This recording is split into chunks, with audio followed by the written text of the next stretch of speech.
This is the story of a young man from the countryside who has come to the city with the dream of fulfilling his mission and his father's mission. He is certain that in the city there will be many strong individuals he can confront and learn from. And so our protagonist Jinbi arrives in the city of Edo, feeling overwhelmed by the scenery. He plans to go to a place called Mushibuyo. However, he doesn't know the way there and gets lost, finding the people here too indifferent to help him. Fortunately, he is assisted by a young woman who brings him home for a meal. Jinbi introduces himself and mentions that he will start working at Mushibuyo today. The young woman introduces herself as Haru, living and working at this establishment with her grandfather. Her parents passed away early, but she considers losing loved ones in Edo a common occurrence. She then gives Jinbi directions. The reason Jinbi wants to join Mushibuyo is because his father was supposed to go, but due to his father's inability to walk properly, Jinbi must go in his place. Haru finds Jinbi quite admirable. She then shares the history of Mushibuyo, explaining that 10 years ago, a request box was set up to bring the people closer to the government. Everyone here wanted to establish the Mushibuyo enforcement team, and Haru herself sent many letters requesting it. The people wanted someone to protect them from the insects. Jinbi is curious about the insects, and suddenly, a nearby citizen is attacked by an insect. Jinbi drops his luggage and rushes to help, discovering a body in an alley and a giant spider eating a citizen. He charges at it, but is thrown aside. The Mushibuyo members arrive, causing the spider to leave. One of the members introduces himself as Kotori, the head of Mushibuyo. Jinbi explains that he is here to take his father's place because his father lost his left leg due to Jinbi. Once, the county magistrate's son was attacked by a giant spider, and Jinbi could protect him. When Jinbi's father arrived to handle the situation, the magistrate's son wet himself. To protect his son's honor, the magistrate demanded that Jinbi take responsibility. Jinbi's father crippled his own leg to repay the debt for his son, losing his chance for promotion. Suddenly, someone ran over to report that Haru had been captured by the spider, so Jinbi had to rush to save her. He arrived just in time, as she was about to be eaten. Jinbi charged in, cutting off the spider's leg and dodging its web. However, this was a spider nest, and more spiders appeared. At that moment, the Mushibuyo members arrived. A girl threw a bomb, and Kotori introduced her as Hibachi, a descendant of a ninja clan specializing in explosives. The second member was Shunjaku, known as a convict, and the third was Tenma, a young onmyoji. Kotori wanted Jinbi to leave the matter to the experts, but Jinbi still wanted to fight. He faced a spider, but his sword and leg got entangled in the web. Haru's frightened cries for help reminded him of his father's teachings about a true samurai's duty to protect those behind him. With renewed determination, Jinbi blocked the spider with his sword and apologized for making Haru scared.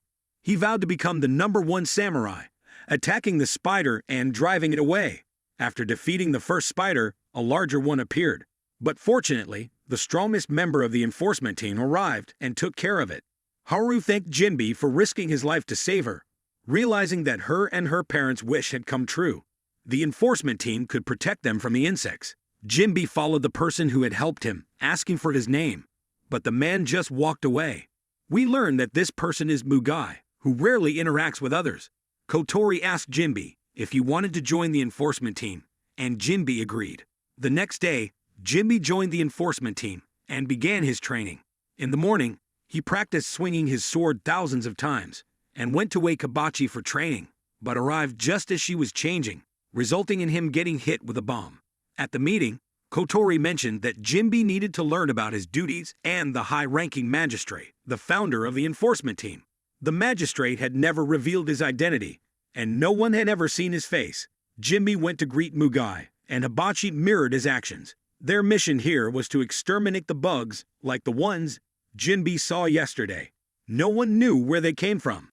Suddenly, there was an announcement, so the team decided to head out. Kotori didn't want Jinbi to fight and asked him to observe instead, as no newcomer had survived more than 10 days, and they didn't want to waste time recruiting new members. Although frustrated at being seen as weak, Jinbi had to accept it. While walking with Hibachi, they discussed how strong Mugai was and how much they both admired him. Both had been saved by him, and Jinbi wanted to hear how Mugai saved her. She recounted the story of her village, a ninja village that lost its status when the samurai rose to power. Her grandfather didn't accept this and continued to train in ninjutsu day and night, with Hibachi being his only companion. She learned ninjutsu from him. One day, Kotori came to recruit her, and she accepted.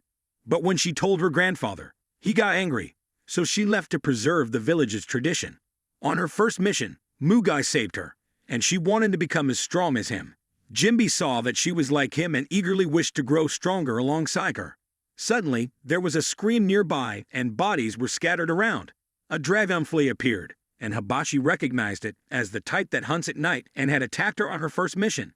She wanted Jinbe to take the injured people away while she tested her training results. She charged at the dragonfly, throwing bombs, but it wasn't enough. She was pushed into the water and couldn't detonate the bombs, so Jinbe rushed in to support her. He didn't use his sword but still tried to help her. However, she wanted to defeat it on her own to prove herself to Mugai. Jinbe argued that this wasn't the place to showcase her skills, so she agreed to cooperate. Jinbe used his sword to strike the dragonfly, causing it to fly up, allowing Hibachi to finish it off.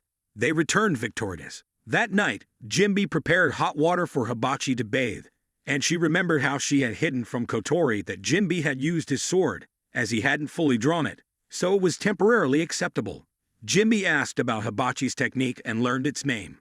He was so surprised that he jumped up and accidentally peeked, resulting in him getting hit with a few more bombs. The next morning, Jinbe continued practicing his swordsmanship, trying to cut through a rock, but no matter how hard he tried, he couldn't make a dent.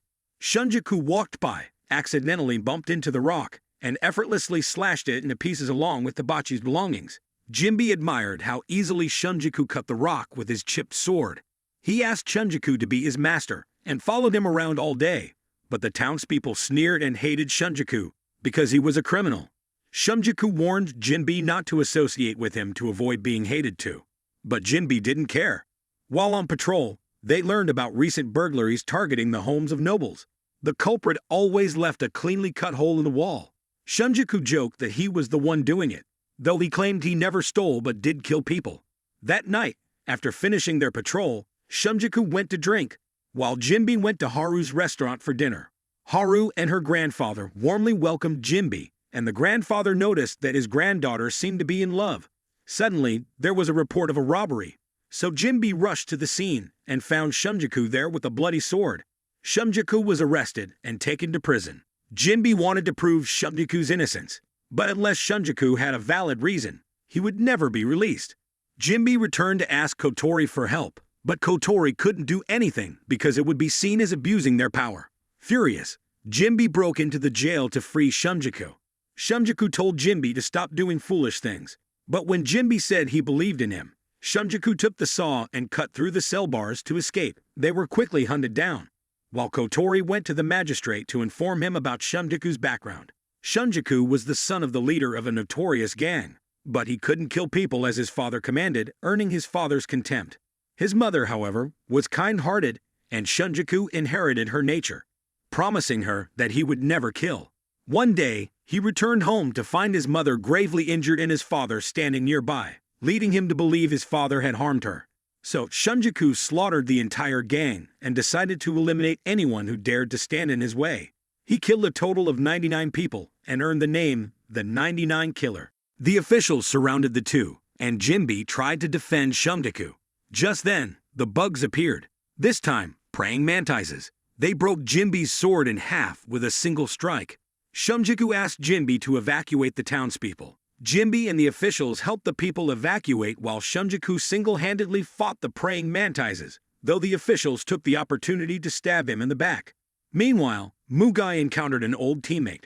Mugai was once part of the Insect Hunters Guild, but had left it. Shunjaku, severely injured from the sneak attack, was about to kill 2 more officials, but Jinbe intercepted the blow. Jinbe continued to defend Shunjaku, who had misunderstood his father all those years ago. Kotori revealed that it was the Insect Hunters Guild that had killed his mother. Despite this, the officials still hated Shunjaku for killing their comrades. Jinbe chose to trust the current Shunjaku. The two then split up to fight the mantises. Shunjaku easily sliced one into pieces, while Jinbe managed to block an attack from another with his broken sword, allowing Shunjaku to finish it off. The mantises dropped a pile of gold, indicating they were behind the recent robberies. Shunjaku explained that he was at the scene earlier because he had drunkenly stepped on a dog's tail, been chased into the area, and accidentally grabbed a bloodied sword. Though it sounded unbelievable, Jinbe still believed him, and Shunjaku invited him for a drink. Jinbe wanted to become a samurai like him, but Shunjaku still considered himself a murderer. Not long after, the town was attacked by a giant bug. Hibashi and Shunjaku argued over who had the right to deal with it, wasting time as the bug continued its rampage. Tenma had to summon his Shikigami to handle the situation, giving Jinbe a chance to deliver the final blow. Together, they successfully eliminated the threat, and Tenma received much praise. Feeling confident, Tenma began to look down on the other two, making them angry. Jinbe tried to defend them but ended up getting hit unfairly. That night, Jinbe continued to train, while the others tended to their personal affairs. Tenma, however, seemed like a loner, eating dinner and talking to paper dolls of his parents. The only companions he had were the two paper dolls, and Tenma saw daily effort as his goal. Suddenly, Tenma saw a centipede and screamed, causing Jinbe to rush in to see what was wrong. At first, Jinbe thought Tenma was scared of a ghost from a book, but after some questioning, he realized Tenma was reacting to the centipede. He learned that Tenma was afraid of long-bodied insects because, as a child, he had witnessed an orange tree being completely eaten by bugs, leaving not a single fruit. Tenma didn't dare tell anyone about his fear, even though he knew it would affect his work, as he wanted to overcome it on his own to become a true onmyoji and make his parents proud. Jinbe admired Tenma and promised to keep his secret. But unfortunately, the two troublemakers outside overheard and predicted that the future wouldn't be peaceful. The next morning, Jinbe called Tenma to train to overcome his fear. They sneaked behind the warehouse where few people went. Jinbe used bugs, starting from a distance and gradually getting closer to test Tenma. From afar, Tenma was fine, but as Jinbe got closer, Tenma was terrified and hid under the house. Suddenly, the two troublemakers came over, pretending to know nothing. They gave Tenma a bag, and when he opened it, it was full of centipedes. Tenma thought Jinbe had betrayed him by telling the two and ran off. Jinbe was furious, but had no authority to intimidate the two. However, after hearing Jinbe confront them, and then run off to find Tenma, the two felt a bit guilty. Tenma then encountered a boy he had met during a previous battle. The boy admired Tenma and had drawn two paper dolls for him. Jinbe felt more reassured, but Haru suddenly ran up to report that insects were attacking. The other two had already gone to the battlefield, and Jinbe and Tenma followed shortly after. Tenma was shocked to see that the enemy this time was a giant centipede. Everyone understood Tenma's fear and told him to stay back and not push himself too hard. Tenma still wanted to help, so he summoned his two Shikigami to attack, but his fear caused him to tremble and become a hindrance. He had to encourage himself and decided to move forward and use his Shikigami to lift the centipede for everyone to attack. Slowly gaining confidence, Tenma advanced to strike the centipede. Jinbe tried to cheer him up but was called a traitor by Tenma, so the two troublemakers confessed they had eavesdropped. This gave Tenma more motivation, and with the support of nearby villagers, he became stronger and successfully approached the centipede to let his Shikigami hit it. The centipede was then launched into the air, and the three others charged in, slicing it into pieces, and secured a victory. Tenma received praise and encouragement from everyone afterward. Meanwhile, Kotori reported to the magistrate that the person they had sent was eliminated. However, they weren't too worried for the moment because Mugai was still effectively protecting the area. The next day, Tenma proudly announced that he could confidently stand near a bug, but when Hibachi tested him, he flinched, causing his Shikigami to accidentally punch all three of them away. That evening, Kotori suddenly informed Jinbe that he would soon go on a mission with Mugai. Even more surprising was that Mugai had personally chosen Jinbe for this task. The following day, Jinbe eagerly went to tell Haru the good news but tripped and fell into her, leading her admirers to give him a beating. Jinbe then proudly told Haru that Mugai had chosen him for the mission, but accidentally touched her again, prompting another round of scolding from her fans. Jinbe then went to greet Mugai for the journey, but Mugai remained silent as always, not reacting to Jinbe's greetings or words. Even Kotori's comments didn't change anything. Upon arriving at the minister's residence for the mission, Jinbe saw many samurai who appeared quite strong. He encountered a beautiful woman named Yasuke who had just fallen, and he helped her up. After introductions, Jinbe returned to Mugai's side to meet the minister. Although the minister was a powerful figure, he still showed respect for Mugai, which greatly impressed Jinbi. When the minister asked Jinbi to introduce himself, Jinbi, lost in his admiration, had to be reminded by the person next to him. The minister also showed respect for members of the enforcement team like Jinbi, but Mugai was more focused on finding out where the bugs were. They were then led to the room where people had been attacked by the bugs. Mugai identified the type of bug, and suddenly there was a noise, causing everyone to rush over. Upon entering the adjacent room, they found a person being drained of blood by a bug. So Jinbi charged in to deal with it. He struggled as the bug was both tough and fast. Eventually, Jinbi used a special technique and successfully defeated the creature. But it was only a larva. More bugs appeared, prompting Mugai to step in and slash them down with a few strikes. However, the real threat was the male bug that had now arrived. Mugai was confident he could handle it. Suddenly, there was a scream from the kitchen. Jinbi wanted to save the person in distress, but Mugai tried to stop him, calling him too weak. Jinbi, not wanting to be seen as useless, ran to the kitchen. There, he found Yasuke in danger and the female bug present. Jinbi lunged at the bug, knocking it away. Determined not to betray Mugai's trust, Kotori couldn't understand why Mugai chose Jinbi for the mission, while the minister was worried because female bugs were usually stronger than males. Mugai, however, was indifferent as he didn't need teammates. He then charged in and defeated the male bug with a single strike. Jinbi was still struggling with the female bug. He tried a powerful strike to its mouth, but it wasn't enough to kill it. As he prepared to attack again, the bug's tentacles started retaliating, targeting Yasuke. Jinbi rushed to block the attack and was struck by the bug. He continued to fight back but was impaled by one of its tentacles. Mugai, upon seeing Jinbi's sword on the ground, assumed he was dead. Hearing Yasuke's cry, he rushed in to find Jinbi, impaled by several tentacles but still concerned about betraying Mugai's trust. Mugai, having a newfound respect for Jinbi, told him not to worry as he had never had any expectations for him. With that, Mugai drew his long sword and delivered a final blow, finishing off the monster. That afternoon, Jinbi and Mugai set off to return, and Yasuke expressed her deep gratitude to Jinbi. Upon arriving back in town, Jinbi kept asking Mugai why he was chosen for the mission. Initially, Mugai had chosen him because he was the weakest and most replaceable. But now, Mugai said he had forgotten the reason. That night, back at the residence, an intruder climbed over the wall. While Jinbi and Hibachi were arguing about Mugai, they accidentally caught the intruder and brought him to Kotori for questioning. The intruder introduced himself as Nagatomi, a seeker of knowledge. He had read many books and gained knowledge about various subjects, but he had found no records about the bugs from 10 years ago. Nagatomi believed there were records here and wanted to read them, so he sneaked in to steal a look. However, Kotori refused because access to those records was restricted, making it a top-secret area.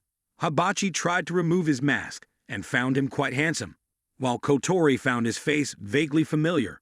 Nagatomi quickly put his mask back on and caused a commotion. Kotori had to attend a meeting, so he left Nagatomi in Jinbi's custody. Nagatomi insisted on reading the records, so Hibachi knocked him out to make it easier for Jinbi to watch him. Jinbi took him back home, but Nagatomi woke up halfway and insisted on going on his own. On the way back, Nagatomi happened to see a mosquito sucking blood from someone, but thought it was a dream. The mosquito then flew towards Nagatomi, and Jinbi arrived just in time. Jinbi fought the mosquito, but it kept targeting Nagatomi, so Jinbi had to protect him, taking a hit for him. Nagatomi then realized this was real. After spending so long indoors, this was the first time someone had shed blood for him. Jinbi wanted Nagatomi to use his knowledge to help him defeat the mosquito because he couldn't do it on his own. Seeing Jinbi trust him reminded Nagatomi of his past. He was the son of a lord but disliked physical activities, so his family saw him as a failure. Nagatomi found a set of books in a storage room and became fascinated by them, burying himself in reading and learning everything, abandoning the deceitful world outside. Although still disoriented by reality, Nagatomi knew he had to help Jinbi and make his knowledge meaningful. Nagatomi ran to gather straw and mudwort to burn, as the smoke would slow down the mosquito, allowing Jinbi to successfully slay it before the other three arrived. The group then returned to their lodging to have a celebratory drink. After everyone had gone to bed, Nagatomi planned to thank Jinbe for saving his life the next day but felt embarrassed about it. Realizing he had an opportunity to sneak into the book storage, Nagatomi decided to go there. He sneaked in and started rummaging through the place. Amidst the mess, he accidentally found a scroll that showed a map of Japan, with half of it crossed out. Suddenly, Kotori entered, recognizing Nagatomi's true identity. He was the next shogun, in other words, the ruler of nearly the entire city. The contents of the crossed-out part of the scroll were still under investigation. Kotori cut the scroll and proposed a deal. He would not reveal Nagatomi's identity if Nagatomi also kept what he saw a secret. This matter related to the spies they had sent, but who had not returned. Kotori wanted Nagatomi to keep the secret and never come back, but Nagatomi demanded that he be allowed to visit every day to meet Jinbe and keep the secret. Kotori agreed, and was glad that Jinbe had befriended the next shogun. Just then, Hibachi barged in and kicked Nagatomi for sneaking in while they were distracted. Summer arrived and suddenly, a giant beetle appeared at the foot of Mount Fuji, moving almost an entire forest with it. Meanwhile, Jinbe's group was eagerly anticipating tonight's festival. Nagatomi wanted to tell Jinbe more about the festival, but Jinbe was busy and ignored him. The giant beetle appeared every summer, so everyone was prepared for its arrival, and Mugai was always responsible for handling it. Nagatomi was worried that the giant beetle would devastate the entire city, but Kotori remained completely calm. When the beetle hurled a wave of rocks and dirt toward the city, Tenma shattered them into pieces, and Hibachi and Shunjaku handled the rest. They managed the situation to evacuate the townspeople and minimize damage to the buildings. Jinbe, unaware of this situation, like Nagatomi, was still at the residence, running around looking for everyone. While the three others were evacuating people, Tenma mentioned Jinbe, prompting Hibachi to remember him. Kotori explained to Nagatomi that every summer, a beetle of this size appears, and Mugai fights it while the others evacuate the citizens. This was an annual event and nothing too significant. Mugai was excited to have a stronger opponent than the previous year. During this, Jinbe accidentally encountered a girl who wanted to find a spot to watch the fireworks but wasn't allowed to leave, making Jinbe think she was the daughter of a noble. Mugai managed to flip the beetle over, preventing it from moving further. Hearing the loud noises, Jinbe was curious, but the girl told him that others were testing fireworks. She then walked away, and Jinbe decided to invite her to find a spot to watch the fireworks. Hibachi arrived to inform Kotori that the evacuation was complete, and that she was heading to help Mugai. Nagatomi tagged along, forcing Kotori to follow to protect the future shogun. Back at the battle, Mugai was fighting and planning to cut off the beetle's prized horn.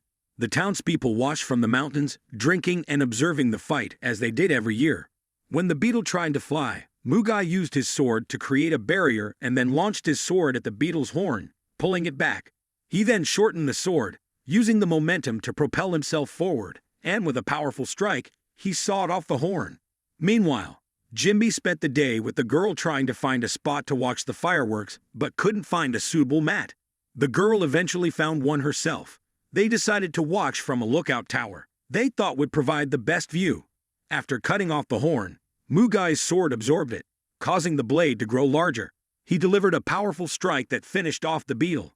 That night, fireworks were launched, and Jinbe and the girl watched from the lookout tower. Jinbe had never seen fireworks before, and the girl apologized for not letting him watch with his teammates. But he didn't mind. The final was a firework made by Hibachi herself. The girl gave Jinbe a bell as a reward for helping her watch the fireworks. Jinbe noticed the beetle and thought it was just a projection, but the girl had already left. Later that night, all the high-ranking officials, including Kotori, returned to report to the magistrate. As it turned out, the girl Jinbe met earlier was actually the magistrate. According to their plan, at this time of year, the magistrate would leave her position for a while, and the Insect Hunters Guild would target her during this period. They summoned numerous insects to keep everyone busy and exhausted. But Jinbe tried to stay energetic despite his dark circles. When more bugs appeared, the other three went ahead, while Kotori told Jinbe to rest and recover. A member of the Insect Hunters Guild had her eye on him. While wandering around, Jinbe encountered a girl who had fallen nearby. He helped her up and was about to leave when she said she was lost, so he had to guide her. She introduced herself as Mitsuki and was actually a member of the Insect Hunters Guild. They spent the entire morning together, with Mitsuki trying to make Jinbe like her. She found him childish and thought he would be easy to manipulate. She led him away from the insects and even used tears to lure him. But when they reached a bridge and saw Mugai, Mitsuki caused an eel to fall into the water, prompting Jinbe to jump in and retrieve it. Mugai recognized Mitsuki's intentions and warned her that she had chosen the wrong target. Afterward, Mitsuki began asking Jinbe about his superiors. Just then, Jinbe met Haru again, which infuriated Mitsuki because Jinbe was more captivated by Haru than by her. The difference in their appearance made Jinbe's preference clear, forcing Mitsuki to change her plan. That night, she kidnapped Haru. The next morning, the others wanted Jinbe to do his job well, but he noticed a crowd nearby. Upon asking, he found out that Haru had gone missing. Mitsuki showed up, wearing Haru's clothes. Jinbe, initially clueless, realized the situation when Mitsuki bluntly told him that she had kidnapped Haru. She demanded that Jinbe come alone to rescue Haru or else her insects would harm Haru. She then summoned a swarm of insects, and the three others noticed that Jinbe had disappeared. Jinbe arrived at the location Mitsuki mentioned, where she confronted him, demanding to know the magistrate's whereabouts. Being the new recruit, Jinbe genuinely didn't know. He promised to go back and ask Kotori, but Mitsuki thought he was going to call for backup and threw him into a pit. As he tried to climb out, he was chased back down by a bug. He found Haru in the pit, and Mitsuki ridiculed herself for exploiting someone as naive as him. She then played a flute to command the ants to attack. Haru tried to help by kicking Mitsuki, but ended up falling herself. Jinbe rushed to catch her, and Mitsuki started dropping houses into the pit, creating quicksand beneath their feet. Jinbe came up with the idea of using the falling houses as a stack to climb out. As he climbed, he still believed Mitsuki might be kind-hearted, and was perhaps being coerced by someone. However, Mitsuki saw him as hopelessly naive, and summoned all the insects back. Despite the challenges, Jinbe managed to protect Haru. Just then, the other three followed the trail and arrived to rescue them. They successfully dealt with the insects, but no one knew why the bugs had gathered there. Jinbe and the others returned, while Mitsuki met Mugai, acknowledging she had chosen the wrong target. Mugai, however, had a different perspective, always speaking in ways that made others ponder.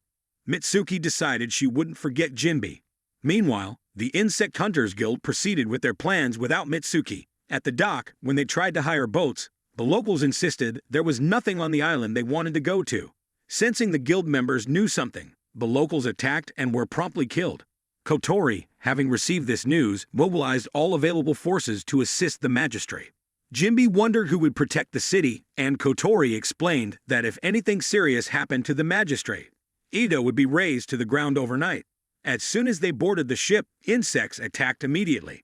Jinbe wanted to turn back because Haru's shop was nearby, but Kotori didn't allow it, stating that the magistrate was more important. Fortunately, the minister's samurai squad had stayed behind to protect the city, ensuring that the insects wouldn't run rampant in the Shogun city. They placed their trust in the samurai. After a while, when the group was nearing the island where the magistrate was resting, a hunter was waiting for them and slashed the ship to pieces. This hunter, Manako, was as strong as Mugai. Upon hearing that he was a hunter, Shunjaku charged in to avenge his mother, allowing the others to get to the island. Manako, however, wouldn't let anyone pass. Hibachi and Jinbe used gliders to escape, temporarily taking on the most critical mission. On the ship, a barrage of cannons fired at Manako, seriously injuring him. Shunjaku didn't finish him off, wanting to preserve his title as the 99 Killer, and instead chased after the boat carrying Kotori and the others. The hunters approached the magistrate, who used a toxic mist to slow them down. The hunters, having prepared antidotes, pressed forward. Hibachi and Jinbe, flying in, were spotted and had their gliders punctured, causing Jinbe to fall directly into the magistrate's location. Thinking she was a servant, Jinbe kept interrupting her explanations, so she played along, pretending to be the servant. The magistrate was confident that the toxic mist would hold the hunters back and assured that the magistrate was still safe. Hibachi encountered a hunter who skillfully kicked and detonated Hibachi's bombs from a distance, preventing her from continuing. The two exchanged taunts, and Hibachi was kicked down by the hunter. Back with Jinbe, he tried to imagine what the magistrate might be like, and the magistrate pretended to agree with his assumptions. Jinbe thought the magistrate must be very powerful to live here, but the magistrate just wanted to stay here to avoid affecting others. Jimby's optimism intrigued her, and she found the idea of having him around to be less lonely. At that moment, the hunters managed to infiltrate, and the magistrate used acid poison to fend off their attacks. She had to draw them away from Jimby to keep him safe. Kotori's group encountered a hunter as well, but Shunjaku realized he wasn't the one who killed his mother and left Tenma to handle him. Back with the magistrate, no matter where she fought, Jimby kept following her. The hunters ignored Jimby and focused on the magistrate. Meanwhile, Shunjaku came across Mugai fighting a hunter. The hunter revealed that Mugai was once the leader of the insect hunters, making Shunjaku suspect that Mugai might have killed his mother. Mugai only dodged and blocked attacks without retaliating, allowing the hunter to escape. Returning to Jimby, the magistrate suspected him of being a spy because he kept interfering with her attacks, and the hunters ignored him. However, she was wrong. Jimby was simply too weak to be a threat. Jimby stood up to block an attack for her, telling her to go inform the magistrate to flee. But Jimby couldn't fend off everyone alone and was severely injured, losing consciousness. Mugai, meanwhile, proved himself by standing still, letting Shunjaku strike him without fighting back. Shunjaku wanted to hear the whole story, and Mugai promised to explain everything later. Reuniting with the magistrate, she realized she was wrong to doubt Jimby. She admitted that she was no longer human because her poison would kill anyone who touched her. People feared her and used her abilities by giving her the title of magistrate, but she had created a facade to cope with reality. Meeting someone like Jimby made her determined to protect him at all costs. She transformed into her true form, but the hunters were prepared. They shot an arrow at her, and though she was confident her acid armor would block it, the arrow had an inner spike that pierced through. The arrow sealed her powers, and the hunters revealed it was made from dozens of insect species, forged with their sweat and blood. She knew she wouldn't survive but saw Jimby starting to wake up. To ensure the hunters forgot about him, she ran a little distance away. The hunters who had fought with Tenma's group retreated to the magistrate's location and noticed that Jimby was still alive. The magistrate pleaded with them to spare Jimby, but seeing how important Jimby was to her, they were even more determined to kill him. Fortunately, Mugai arrived just in time and praised Jimby for doing a great job protecting the magistrate. Mugai then charged in and took on the entire group by himself. When more hunters attempted to sneak attack, Kotori's group arrived, and Tenma managed to pull the magistrate and Jimby out of the battle. Shunjaku joined Mugai, hoping to avenge his mother by killing the masked hunter, who confessed to the murder. Shunjaku, feeling close to his 100th victim, prepared to change his nickname. But Mugai could only hold off 3 of the hunters, leaving the rest to chase Kotori's group. Shunjaku's sword broke during the fight, so he paused to take a drink before continuing. Using 3 swords, with 2 held in one hand rather than one in his mouth like a certain green-haired swordsman, he broke the enemy's weapon and delivered a fatal strike, becoming the 100 killer. Back with Kotori's group, the magistrate commended him for sending Jimby to her. Just then, an enemy jumped out, striking the ground and causing the area to collapse. The enemy and Kotori fell down the mountain, separating the magistrate, Jimby, and the others. The magistrate led Jimby away from the dangerous area, not noticing that something strange was happening to him. After traveling some distance, they were pursued by another hunter, described by the current leader as the most dedicated to his mission. He attempted a lethal strike, but Jimby stepped in to save the magistrate. Jimby appeared to be awakening hidden powers, with his speed and strength improving dramatically. He picked up a sword without paying attention to the hunter, who launched a fiery attack. Jimby quickly moved behind the hunter and struck him down with a single blow. The hunters realized the situation was dire, so the leader sent reinforcements to the other side. Now, the current and former leaders of the insect hunters were set to face off. Jimby, noticing many enemies around, decided to move on, leaving the magistrate behind for her safety. Kotori still couldn't climb up because he had to face this enemy. Tenma was about to be defeated as his puppet had been shot to pieces. But fortunately, Shunjaku arrived and dealt with the enemy.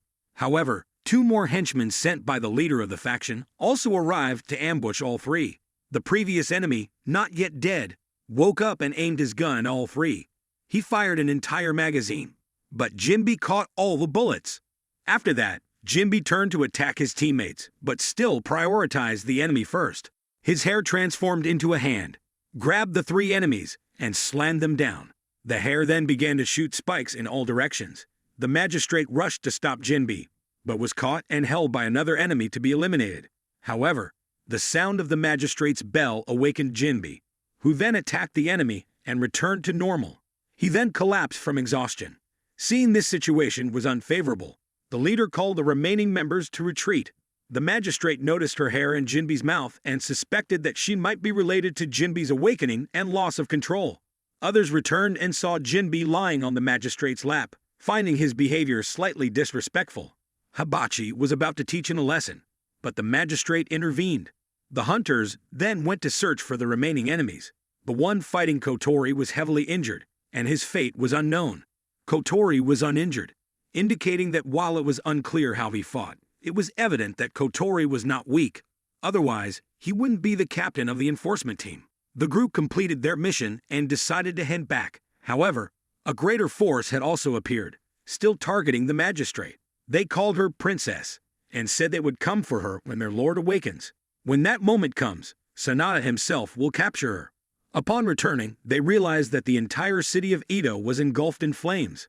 The samurai guild could not handle the endless swarm of insects, and there were many wounded soldiers. Nagatomi wanted to use his knowledge to help but was constantly hindered.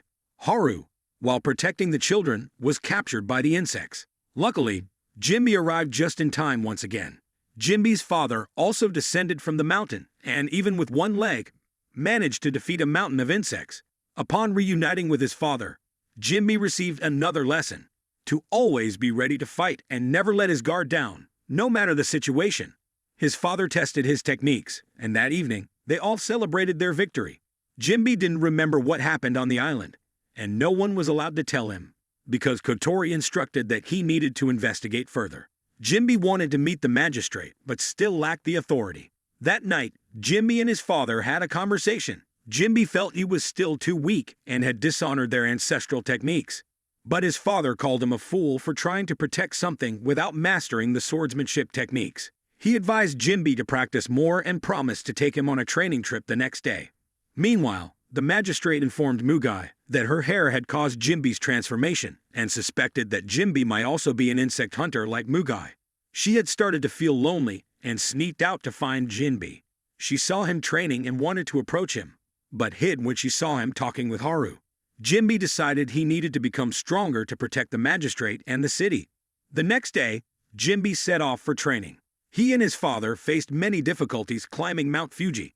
His father decided to teach him a technique he had created in his youth, but Jinbi kept interrupting, so his father punched him. Kotori only gave Jinbi 3 days to train, so his father taught him the first ultimate technique, striking with the sword like a hammer.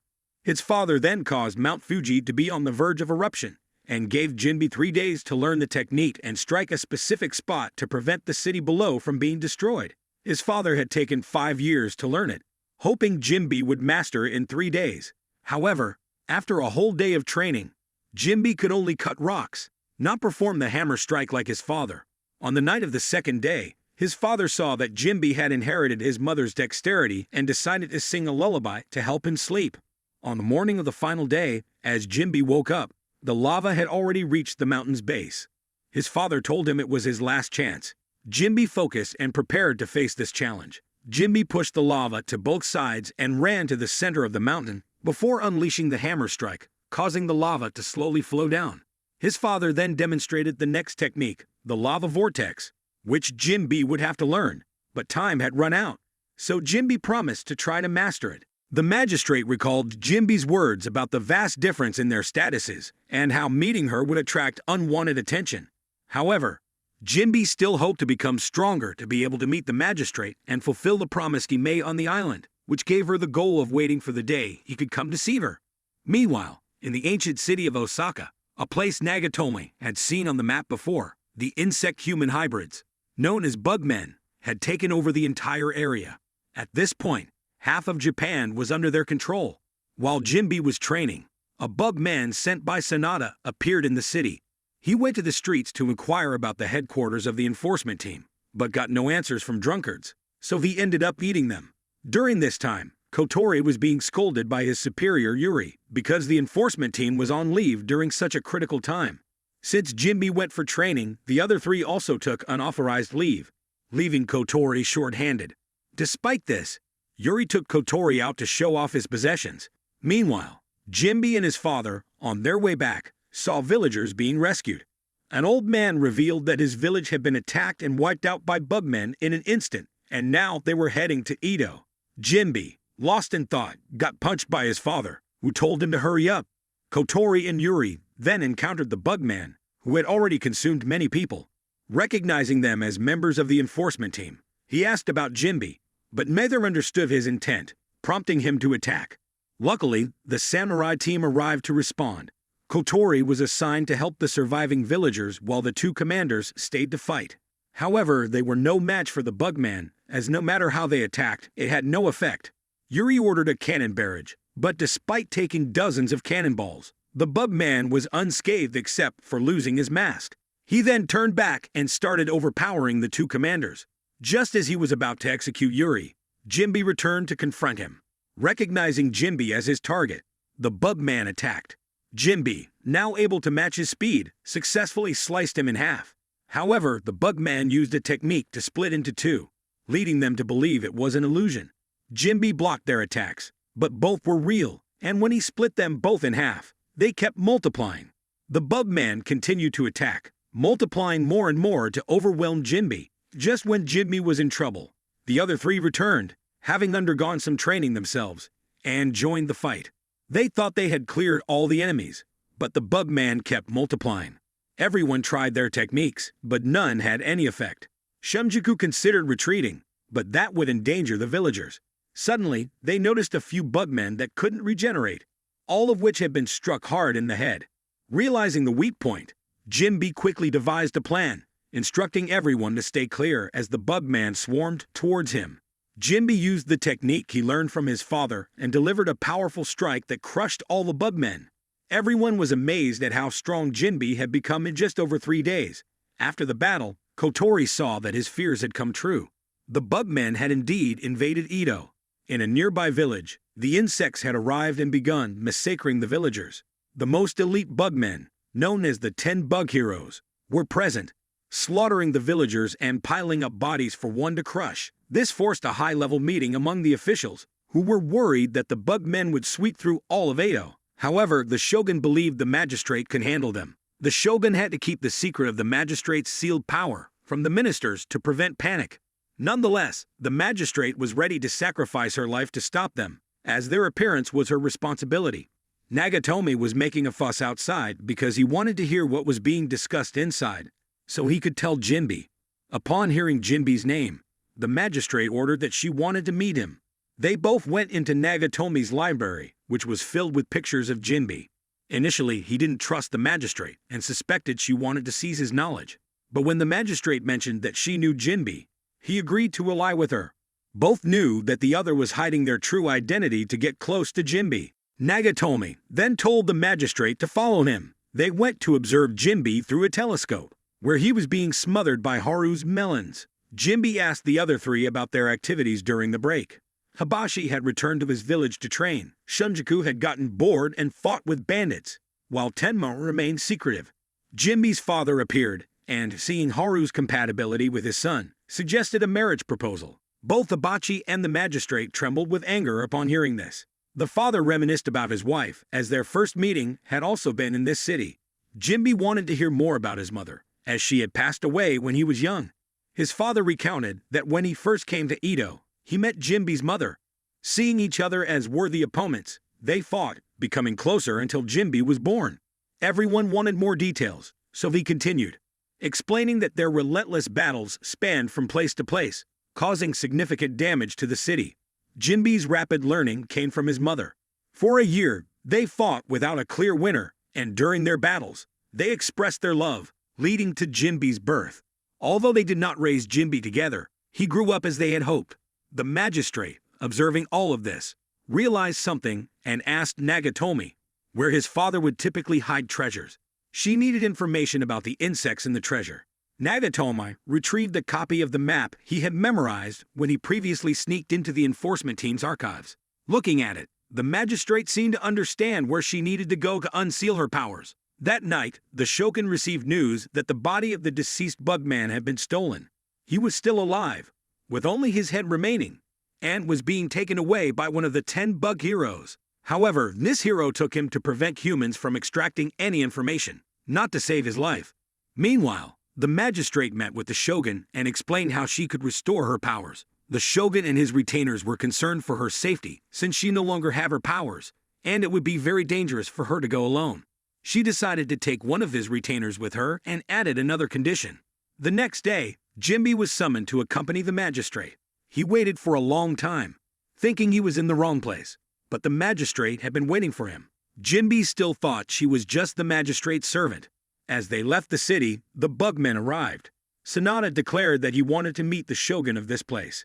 Jimby wondered about his mission, but neither of them answered. On the journey, Jimby thought the retainer accompanying them was the magistrate, so the real magistrate explained that he was the southern shogun and was rumored to be the most intelligent person in Edo. Meanwhile, Sanada arrived to meet the local lord, asking him to build a ship that could carry 1,000 people without any issues. In return, Sanada promised to withdraw all his troops from this land. Since the area had good wood and carpenters, the lord agreed, believing Sanada would keep his word for the benefit of the people.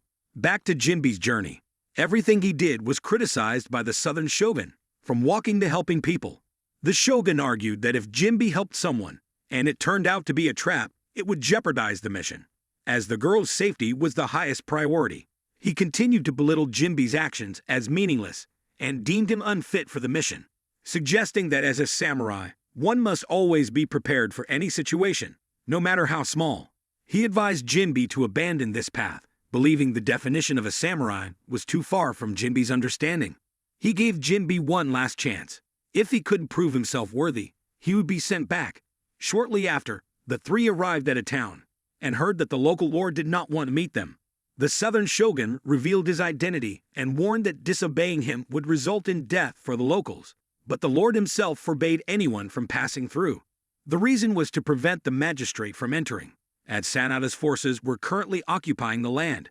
Realizing that nothing they said or did would allow them to pass, they decided to go around to the back of the fortress by climbing a mountain. The magistrate almost fell, but the two caught her in time. Jimby decided to carry her on his back to ensure her safety, and she remarked that Jimby should just be himself. They managed to reach the back gate of the fortress, but guards were still present. Suddenly, an eagle swooped down to grab a snake, causing the guards to spot and chase them. Jimby cut down trees to block their path, allowing the three to escape and hide in a tree until nightfall to sneak in. Unexpectedly, a bug man appeared and killed all the guards. He introduced himself as Nedzu, one of the 10 bug heroes, and said he could smell them, so hiding was futile. Jimby stepped up to fight him, allowing the other two to go ahead. The southern shogun wanted Jimby to prioritize the mission, but the magistrate told him to do as he wished. As Nedzu tried to pursue, Jimby intercepted him. They exchanged a few blows, with Nedzu targeting Jimby's weak points. Jimby realized this opponent was even tougher than the previous flyman, while Nedzu found Jimby to be a worthy adversary. They continued their intense battle, with Nedzu using many techniques to counter Jimby. Meanwhile, the magistrate struggled to open the back gate, which was very secure. The southern shogun questioned why she chose Jimby for this mission, given his childishness and susceptibility to emotions. Nedzu launched eggs from his back at Jimby, forcing him to dodge. The magistrate explained that Jimby was the only one unaware of her true identity, and she wanted to create more memories with him. The southern shogun, accepting her decision, slashed open the door, and the magistrate called for Jimby to come immediately. But Nedzu didn't let Jimby escape and launched spikes at him. Jimby blocked the attack and then used 2 techniques his father taught him to defeat Nedzu. Although wounded, Nedzu wasn't dead and managed to retreat to report back to Sanada. Hearing the news, Sanada gave the local lord 2 choices: bring the intruders to him or have the townspeople executed. The lord knew the intruders included the magistrate. The next day, the lord issued a demand to the townspeople, but they saw it as a government issue. Sanada then used corpses to intimidate them into complying. He declared that if the people wanted to see another day, they had better follow orders quickly. Despite his anger, the lord had to endure. Meanwhile, Hibachi's younger sister had investigated the situation and decided to send a secret message to her sister. However, a bugman discovered her. Jimby's group saw their wanted posters and tried to disguise themselves while traveling. Jimby's kindness resurfaced at an inopportune moment when he helped an injured old woman, who then threatened him with a knife. The old woman called others, and Jimby ran to lead them away. He gained an alley, but was stabbed in the arm by a boy. Not wanting to harm the villagers, he tried to escape. A gang of bandits arrived, also hunting Jimby's group. Ignoring the boy in the street, they charged, but the magistrate saved the boy, forcing the southern shogun to rescue the magistrate. She allowed him to fight but not to kill the bandits. He didn't kill them, but instead disabled them by targeting their hands. Surrounded by villagers, the group allowed themselves to be captured. Meanwhile, Kotori sent Mugai to the province to assist. Hibachi received the secret message from her sister, indicating she would also have. The villagers celebrated because Jimby's group had driven off the bandits, but they still had to hand the group over to save their own lives. Just then, 2 of the 10 bug heroes arrived, searching for the wanted intruders. When no one answered, they took Hibachi's sister hostage. Jimby, with his reckless bravery, jumped out to confront them. But Jimby alone was only strong enough to rescue the girl, and was soon overpowered by the 2 enemies. One attacked from the front while the other sneaked up from behind, resulting in Jimby being pinned down by the centipede Bugman. The other enemy wanted to punish the villagers for colluding with the wanted criminals. The southern shogun called out to Jimby to get up and fight again, as he would now join the battle. Jimby slowly lifted the centipede Bugman, and they decided to split the fight. Jimby would handle the centipede, while the southern shogun dealt with the dragonfly Bugman. The centipede Bugman still aimed for the village chief and Hibachi's sister, but Jimby intercepted and pushed him away. When the dragonfly Bugman tried to attack Jimby from behind, the southern shogun was there to support him. Realizing that coordinating with Jimby was difficult, the southern shogun told him to do whatever he liked, promising to back him up. He then swiftly dealt with the dragonfly Bugman, while Jimby used a hammer strike on the centipede, breaking his exoskeleton and hitting his weak spot. The villagers thanked both of them, and the village chief wanted to know why Jimby's group was there. Meanwhile, the Lord was hiding in a well, determined to keep the Bugmen from discovering this place. During this time, the ship that Sanada had demanded was nearing completion. The Bugmen inspected it, terrifying the workers. They were unaware why the other 2 Bugmen hadn't returned, but assumed they couldn't have been defeated by humans. The next day, Jimby encountered Hibachi outside the local landlord's house. After a comical recognition scene, Hibachi explained she was there to support Jimby's group. When they reunited with the magistrate, Hibachi tried to reveal her true identity, but the magistrate insisted she was just a maid. Hibachi reluctantly agreed, and went inside to meet the landlord. The southern shogun asked the landlord if he was willing to risk his life for them. After some thought, the landlord decided to help. He then devised a plan that would take place over 3 days. Meanwhile, the Bugmen started killing people because they couldn't find Jimby and the others. Jimby later reunited with Shunjaku and Tenma, and Mugai arrived shortly after, asking Jimby to come with him for a moment. That night, the magistrate asked Hibachi how she felt about Jimby. Although she still placed Mugai above him, she acknowledged that Jimby had many good qualities. Meanwhile, Mugai asked Jimby if he knew the magistrate's purpose in bringing everyone there. Realizing that Jimby was still unaware of the magistrate's true identity, Mugai turned away. Later, Jimby went to meet the magistrate, and they walked together, chatting. Jimby talked about the patrol team, and the magistrate enjoyed hearing his stories. She noticed that Jimby still kept the bell from their first meeting. As they sat together, looking quite cozy, the other 3 interrupted them, so they returned to the inn. A few days later, the ship was finished, and the southern shogun's plan was about to begin. Everyone was divided into 3 groups. The magistrate's group included her, the landlord, and Mugai. The villagers' group included the entire village and Hibachi's sister. And the last group consisted of the entire enforcement team, except for Mugai.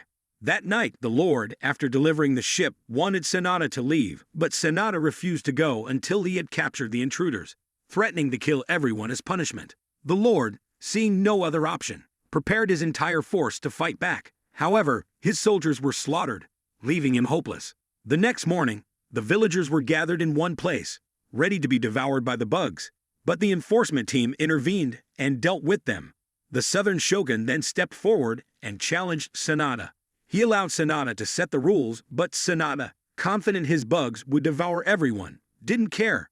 Jimby accused Sanada of being cowardly and wanting to flee. Provoked, Sanada accepted the challenge, setting the rule that they had to get through his subordinates first. Sanada used the nearby mountain as the starting bell, clearly showing off his power.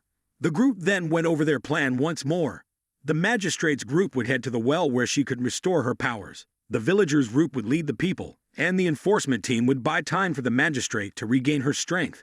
The battle for the enforcement team began. The group was trapped in a barrier, and Jinbi accidentally got separated from them. He was caught by Nedzu, who dragged him underwater, as it was an advantageous environment for the waterbug man. Jinbi couldn't move well underwater, so he deliberately allowed himself to be cornered before counterattacking.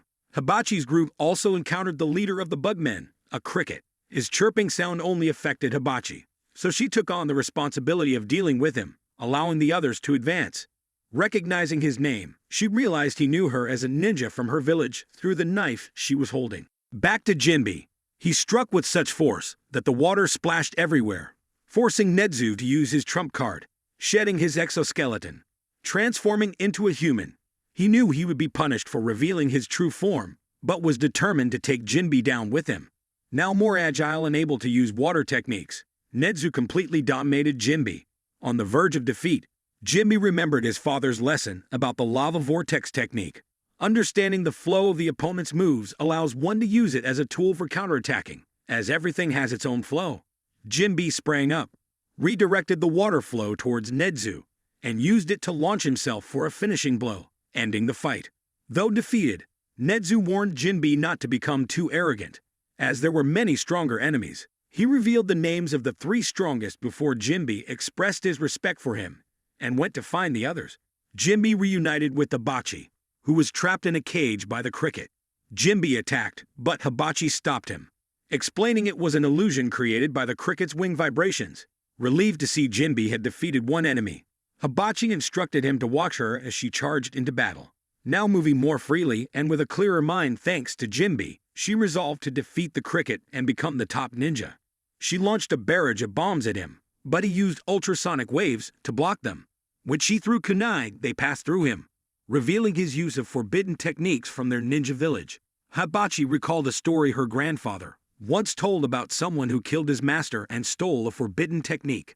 The situation felt eerily familiar, and the person responsible was now standing before her. Deciding to fight seriously, he shed his exoskeleton and released poisonous gas, becoming invisible. Hibachi was immediately bound by chains and burned, forcing her to stab her own leg to break free from the illusion. He then cast another illusion, making her see her grandfather, who bandaged her wound and acknowledged her efforts. However, when he mentioned quitting as a ninja, Hibachi realized it was a fake because her grandfather never wanted to give up being a ninja. Unable to target Hibachi, he switched his focus to Jinbi. Jinbi was repeatedly tricked by illusions of Hibachi in danger, causing him to attack her. When she tricked him into hitting his head on a tree, the illusion dissipated, but he was soon missiled again and ran off elsewhere. Hibachi was surrounded by 4 illusions of the enemy, so she used bombs to escape, only to be caught from behind. Meanwhile, Shunjaku's group had also entered the capital to confront the remaining enemies. Hibachi realized he created illusions by vibrating his wings, but he dismissed her discovery, confident in his victory. He tied her to a stake and began mocking Jinbi. As Jinbi kept climbing and falling repeatedly, the more foolish he seemed, the more the enemy mocked him. Finally, when Jinbi grabbed an illusion of Hibachi and realized it was just a branch, Hibachi broke free from the illusion again to protect him.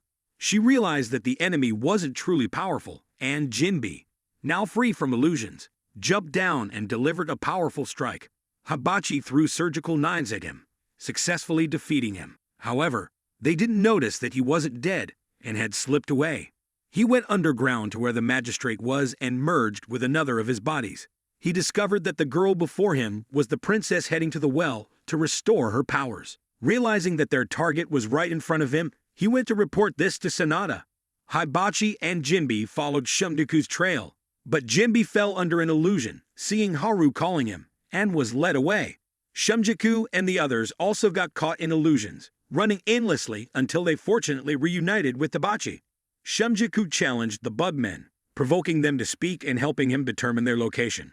He rescued Jinbi and warned him that these enemies were very strong before being taken away by them.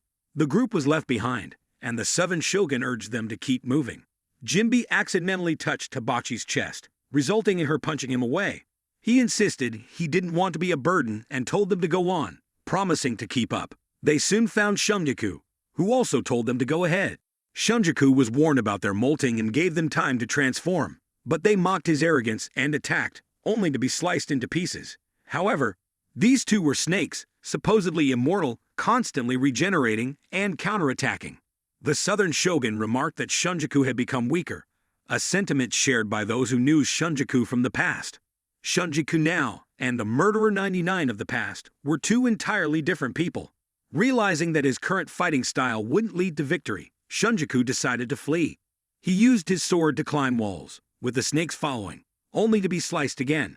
But even a snake would fall if chopped into pieces. And what's scarier than two snakes? Two flying snakes. As they took to the air, Shunjaku managed to cut one down, but the other pushed him into a nearby building. They began to molt seriously, no longer playing around.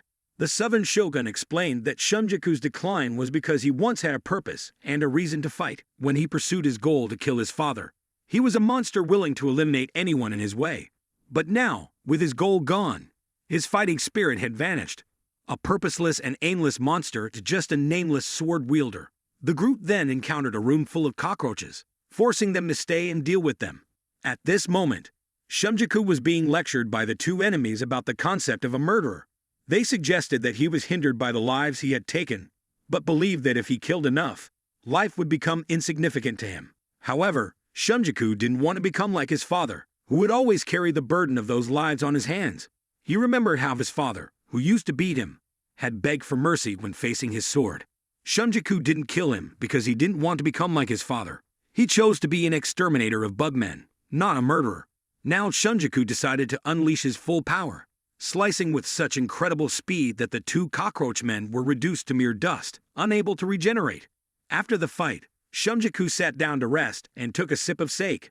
Jimby's group came to fetch him shortly afterward, noting that only 3 of the 10 bug heroes and Sanada remained. The group faced a dilemma with 2 paths ahead. Jimby and Tenma took one route while the other 3 took the other. They believed only 3 of the 10 bug heroes were left, as Hibachi thought she had truly killed the cricket. Sanada had ordered his remaining subordinates not to return if they were defeated. A ninja was silently following the magistrate, but had yet to act. Tenma was scared of everything they encountered. Getting lost, dark places, narrow spaces, heights. Jimby noticed this, but Tenma assured him he'd calm down soon. Jimby asked about Tenma's parents, and Tenma revealed he had been separated from them since childhood. He aspired to become famous to reunite with them one day. Soon, they encountered a bug man who wanted to fight Tenma one-on-one, so Jimby had to stay out of it for the time being.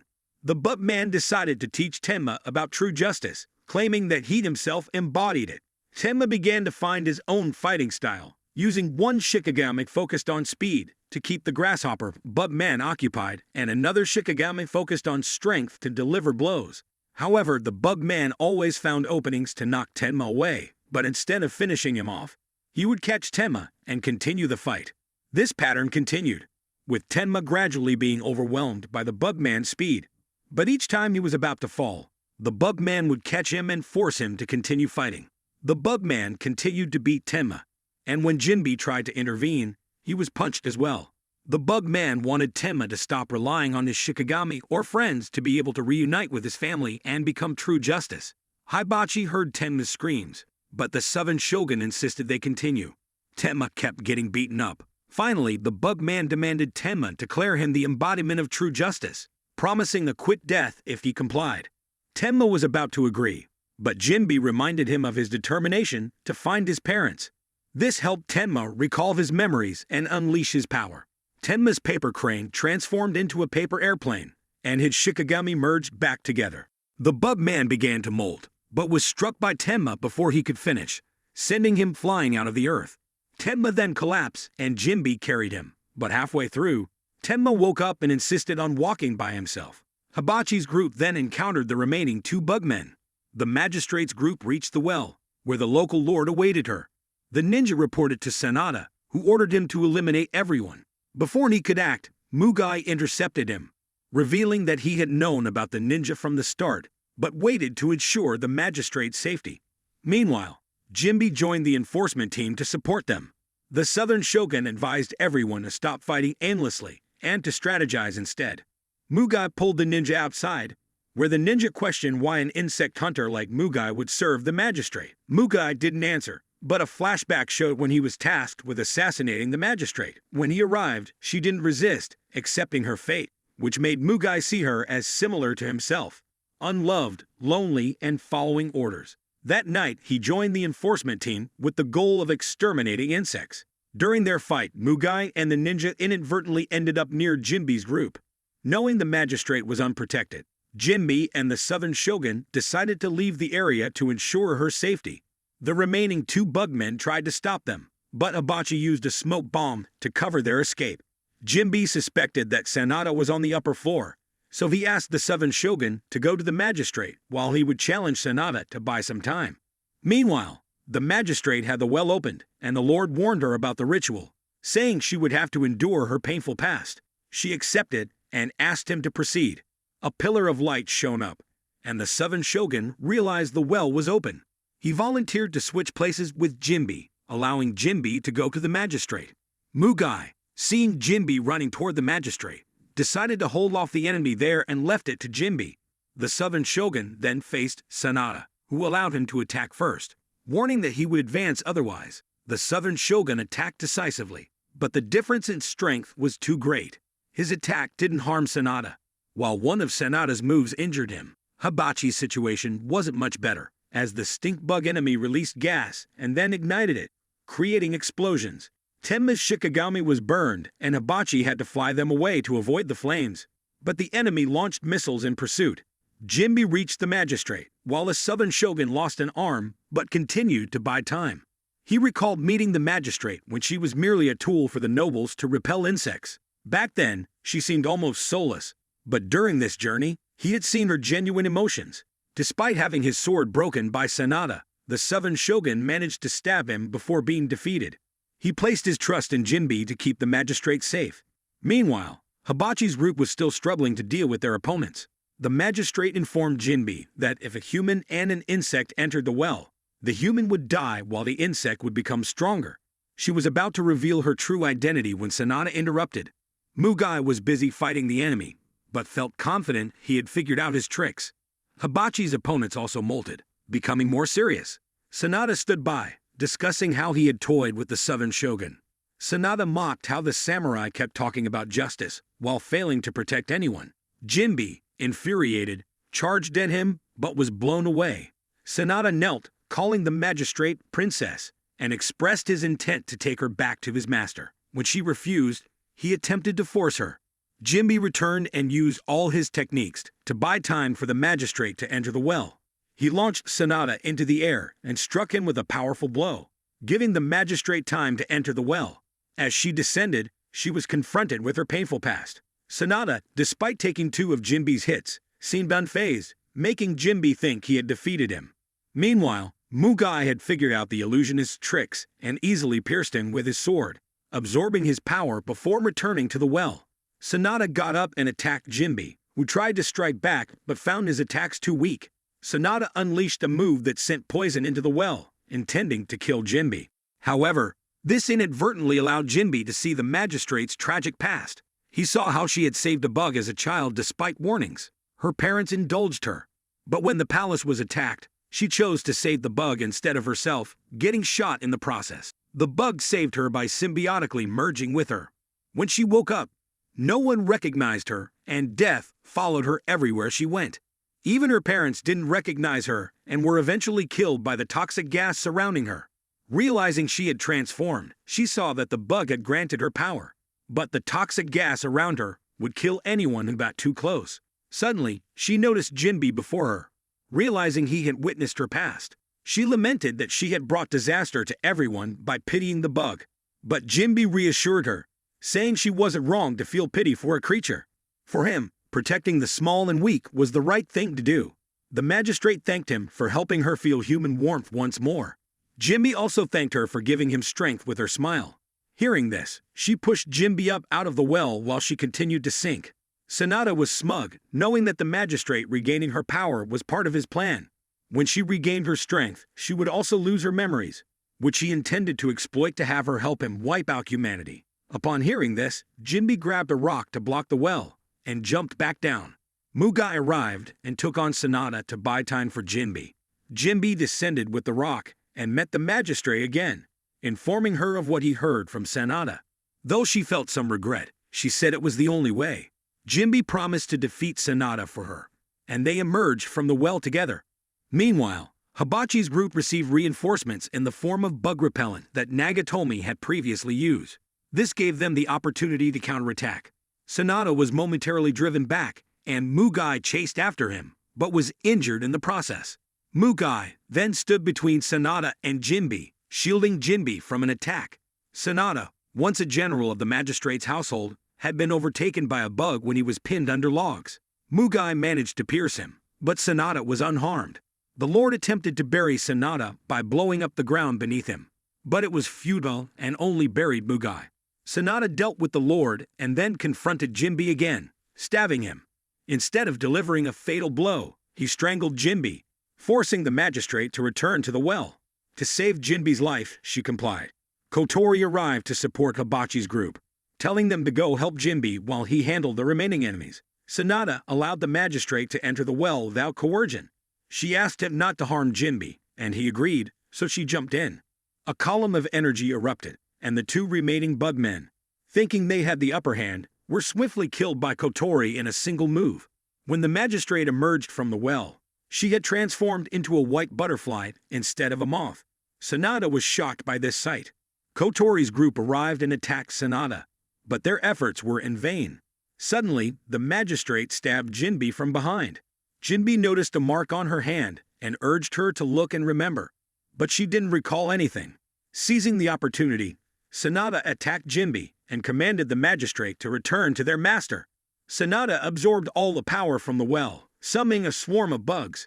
Despite being severely injured with a broken sword and countless wounds, including a shot to the head, Jinbe refused to give up and charged at Sanada. The other four attacked with all their might, but Sanada remained unscathed. The energy from the two bugmen started converging around Jinbe. Mugai, seeing no other option, joined the fight, breaking through Sanada's armor. Sanada responded by summoning numerous bugs to attack. Sanada noticed Mugai's injuries and targeted him first, but Jinbe, now in his half-demon form as before, saved him.